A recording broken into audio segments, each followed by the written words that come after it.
I've not been as concerned about the nuclear question as some folks, because there's really only 4 scenarios. Scenario 1 is the Russians consider throwing one against the United States. But we've made it very clear from our intercepts and our sharing of information with the media that we know exactly where Putin is at any time. We're listening to his phone calls. We're reading his emails. And so he now knows very clearly that if he throws a nuke at the United States, we're going to throw one not at Russia, we're going to throw one at him. And there's no version of this where he survives. So he has tamped down the rhetoric quite a bit since last March. Option number 2, nuking Ukraine. That doesn't make sense. They want to occupy Ukraine. You don't want to have your troops in a place that's a radioactive wasteland. There may have been a case last year for nuking Poland and Berlin and Stockholm in order to disrupt the weapons flows into Ukraine. But after the battles of IAM and Kirsten, the Ukrainians have more Russian gear now than they know what to do with. It's going to take them months to bring that all online. There's a lot of deferred maintenance that needs to be done. And so disrupting the weapons flows no longer is a critical issue because the weapons are already there.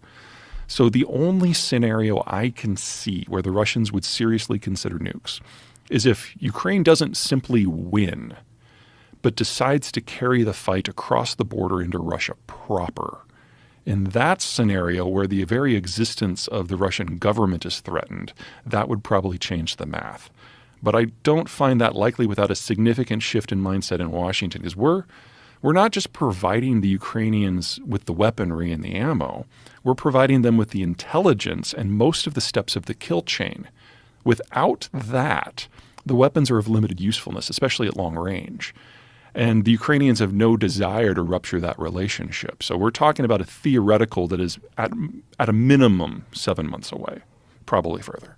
This whole thing is such a terrifying conflict. Being that Russia is a nuclear superpower and the history of Russian wars, I mean, there's such a long history of sacrifice and death, and it's like they're accustomed to it in a way. Oh, we can do better than that. We can make you a lot more depressed. Okay. So let me give you 2 things. Number 1, the Russians are relatively casualty immune. They fight in an area where they fight with numbers. They've never been technologically advanced versus their peers. They've always just thrown bodies at it. So there has never been a conflict in Russian history where they have backed out without first losing 500,000 men. We're at about 100,000 now. We have a long way to go before the Russian military breaks. So the Russians have lost roughly 100,000? That's the best guess at the How moment. many Ukrainians have been lost? Probably about a third of that. But that is a third in terms of military forces. In terms of civilians, we really don't know. It could be as much as 250,000 at this point. We just don't know. Really? Yeah, well, the data exists on the other side of the front line. All we know are about what has happened in the territories that have been liberated. And if you think of things like Bucha and Izium, German radio intercepts told us as far back as May that there were at least 70 places behind Russian lines that had suffered massacres like Bucha. And when we've had additional liberation since then, it corroborates that general assessment. So, that's piece 1 that you can be a little depressed about. The piece 2, the Russians see this as an existential fight for their survival. They feel if they don't get those blocking positions, they're doomed, and they're probably right. But we now know that the Russians are fighting so badly. They're doing much worse than the Iraqis did in 1992. Really? Oh, yeah. If we had a direct fight now between NATO and Russia, it would be 1,001 casualties.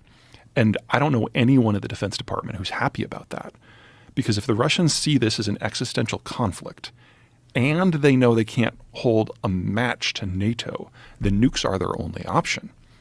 So the primary reason why everyone in the West has gotten shoulder to shoulder on this is they know that if Ukraine falls and Poland's next, there will be a direct fight, the Russians will lose, and then there will be a general nuclear exchange. So there's plenty of really solid reasons to root for the Ukrainians on this one. Jesus Christ. Now, when this whole thing broke out, what do you think the Russians expected Ukraine to just give up? Absolutely. That's what happened in 2014 for the most part. And what are the possible scenarios for Russia? I mean, if it seems like they're completely committed to this. They are. And if they don't win it, The Russian position is that our demographic structure is in such diseased and aged and terminal decline that the Russian state will be turning the lights off sometimes between 2050 and 2070 anyway. Anyway. Yeah. They've had a series of big melon scoops out of their birth rate throughout the history. World War I, World War II, the collectivizations under Stalin, Brezhnev's mismanagement, Khrushchev's mismanagement, the post-Cold War collapse. And a lot of these stack on top of each other.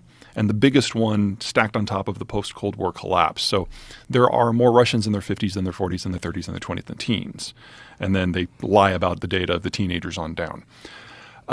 Which means that there aren't enough Russians that have been born in the last 30 years to carry the ethnicity forward much farther. And so they're thinking if they can forward position their military and plug those gaps now with their last generation of young people, then they can kind of die on their own terms 50 years from now. Have they really thought about this in that term? Yeah, this one way or another, this is the end of Russia. The question is whether it dies in the long term on their terms or in the shorter term when they're completely unmoored. Because if they fail to secure those borders, then they've got a 2,000-mile open border with countries they consider to be hostile. And they have no way of moving troops around in a way that would allow them to defend it. They'd just be waiting for somebody to come over and knock them over. And you believe that they're aware of this, that they can't survive past 2050, 2070, right, whatever it is? I think that's what's been driving them, because 2022 was the last year where they had a sufficient number of people in their 20s to even attempt this. So from my point of view, not only did the war always have to happen, it always had to happen by now. So merely state facts. Thank you for liking, commenting, and subscribing. The playlist is linked in the description below.